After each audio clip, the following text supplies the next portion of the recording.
Salut les gars, de retour pour une nouvelle vidéo. Pour ceux qui viennent de découvrir ma chaîne, j'ai fait près de 22 vidéos, voilà. Abonnez-vous et cliquez sur mon nom en bas, Coaching Campus France, où il y a mon nombre d'abonnés et tout. Ça va vous rediriger sur ma chaîne.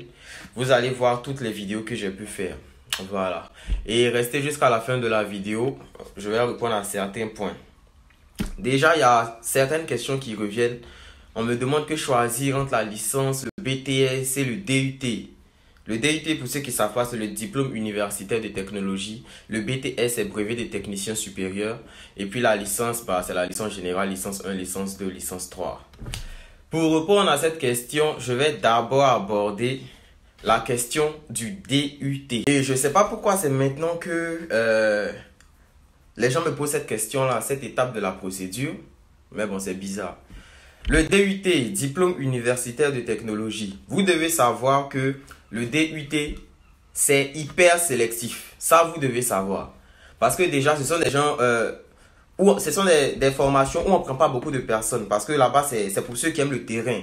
Un peu comme les licences pro et tout là. C'est pour ceux qui aiment le terrain, pour ceux qui aiment manipuler et tout.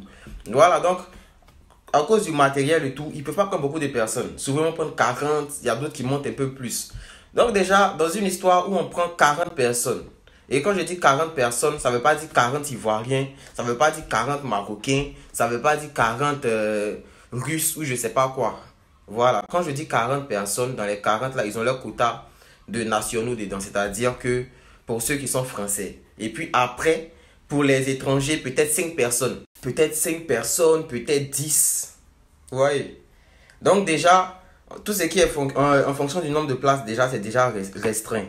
Voilà, c'est clair que c'est pas tout le monde qui peut faire le DUT. Il n'y a pas assez de places. Il n'y a pas assez de places pour les étrangers. Et imagine, dans une formation, on prend 40 personnes. Si on prend 10 étrangers, c'est clair que celui qui a 11 de moyenne, c'est pas lui qu'on va prendre. Voilà, si ceux qui ont postulé ont des moyennes de vraiment waouh. Voilà, c'est-à-dire des moyennes qui coupent le souffle, des 16, des 17 de moyenne. Vous qui avez 11, on ne vous prendra pas, ça c'est clair. Voilà. Donc, c'est déjà ça. Et pour postuler en DUT, si vous n'êtes pas en France, ce que je vous conseille, c'est d'avoir au moins une expérience professionnelle. Pour avoir plus de chances. Si vous avez une expérience professionnelle et que vous avez même 13 de moyenne, vous avez des chances. Mais si vous n'avez même pas d'expérience professionnelle, vous voulez postuler en DUT, ça ne va pas être évident. C'est mieux de postuler en autre chose. Voilà. Et quand je dis ce ne sera pas évident, ça ne veut pas dire que c'est impossible. Mais voilà, c'est une procédure, vous devez mettre toutes les chances de votre côté. Parce que moi, je me rappelle, c'était en, je sais pas, c'est 2018 ou 2019. Il y a une fille qui voulait venir. Elle était en licence 1. Mais elle, depuis la seconde, elle a des moyennes, oh là là, c'est-à-dire des moyennes vraiment, voilà. En seconde, c'était les 17 de moyenne. En première, les 17, les 18 de moyenne annuelle. En terminale, encore, elle avait près de 17 de moyenne annuelle. Elle a eu son bac avec 300 points. On a pris tous les DUT, elle a choisi, on l'a accepté dans tout. Elle n'a pas d'expérience professionnelle. Voilà. Donc, c'est pour ça que j'ai dit, ayez des moyennes. Vraiment, si vous n'avez pas d'expérience professionnelle, ou ayez au moins de vraies moyennes pour pouvoir postuler en DUT. Ça, c'est très important. Et en Côte d'Ivoire, quand on dit 300 points, c'est énorme. Voilà, c'est énorme. Ça frôle la mention très bien. Voilà, donc... Et puis, pour attaquer maintenant ceux du BTS. Vous qui êtes en BTS, déjà, ce que vous devez savoir, si vous êtes en BTS, peut-être deuxième année de BTS, vous ne pouvez pas postuler en licence 2, vous ne pouvez pas postuler en licence 3. Vous pouvez postuler en licence 1.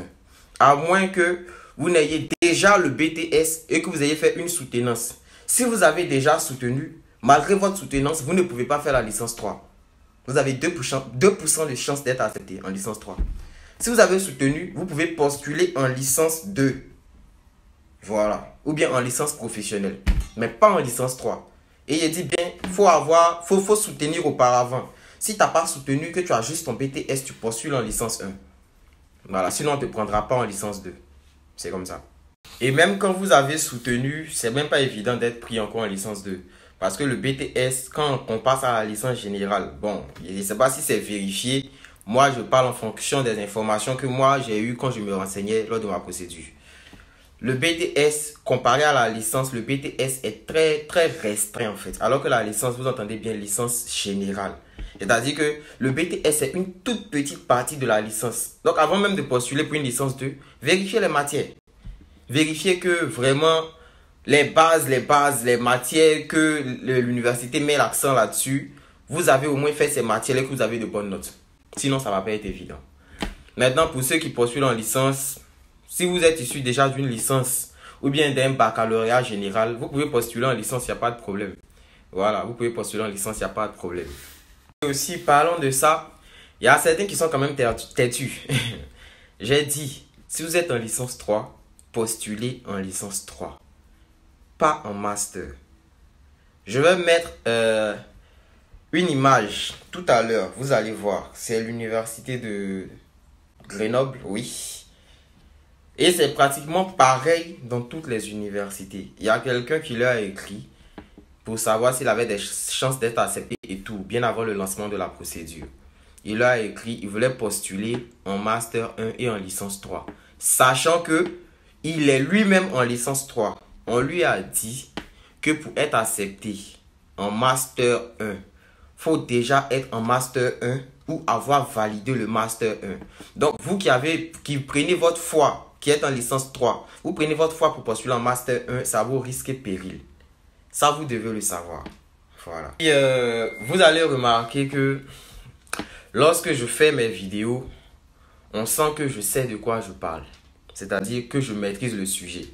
Donc, n'ayez pas peur de venir confier vos dossiers à ma structure. Tout ce qui est montage de dossiers Campus France, choix d'université, la lettre de motivation, le coaching pour l'entretien. Nous, on vous accompagne. Voilà. On vous accompagne. Donc, n'ayez pas peur de venir. Ma structure, c'est EK France Consulting. Si vous voulez mettre toutes les chances de votre côté, parce que je ne dis pas forcément tout dans mes vidéos. Voilà, je ne peux pas tout aborder. Voilà, donc, si vous voulez mettre toutes vos chances de votre côté, vous venez. On va s'entendre. Maintenant, pour ceux qui sont autonomes aussi, c'est super. Mais pour vous qui avez des difficultés, venez nous voir. Voilà, mais c'est rémunéré. Ça, j'insiste. C'est pas une œuvre de charité. Donc, on est ensemble, les gars.